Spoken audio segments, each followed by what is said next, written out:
Avec des nouvelles positives ce matin. Les indicateurs du Covid continuent à s'améliorer. 4000 nouveaux cas ces dernières 24 heures.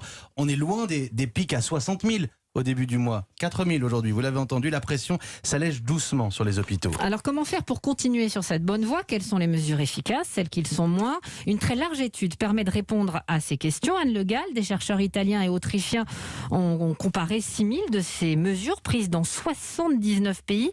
Quelles sont les plus efficaces? Alors les chercheurs ont utilisé 4 modèles mathématiques différents pour comparer ces mesures et les résultats concordent. Ce qui a fonctionné le mieux jusqu'ici pour limiter la propagation du virus, c'est d'abord l'interdiction des petits rassemblements familiaux ou festifs, puis la fermeture des établissements scolaires, notamment les lycées et les universités, ensuite la fermeture des frontières, les restrictions de déplacement et la distribution de masques. Le professeur Antoine Flao, qui dirige l'Institut de santé globale de Genève et que j'ai contacté, valide l'approche de ces études.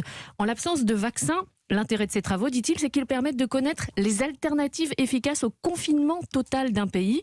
Et l'on voit qu'il n'y a pas qu'une seule solution, mais plusieurs dispositifs qui se complètent. Et quelles sont les mesures qui fonctionnent moins bien? Alors parmi les mesures moins utiles qui apparaissent plus bas dans le classement, on peut citer par exemple la limitation des transports publics ou encore la désinfection des surfaces dans les bureaux ou à domicile. Anne Le Gall, spécialiste santé d'Europe 1, merci. Les autorités sanitaires ont publié hier leur calendrier pour la campagne de vaccination. En priorité, les 750 000 personnes âgées vivant en EHPAD et les salariés de ces établissements les plus à risque, c'est-à-dire environ 100 000 personnes.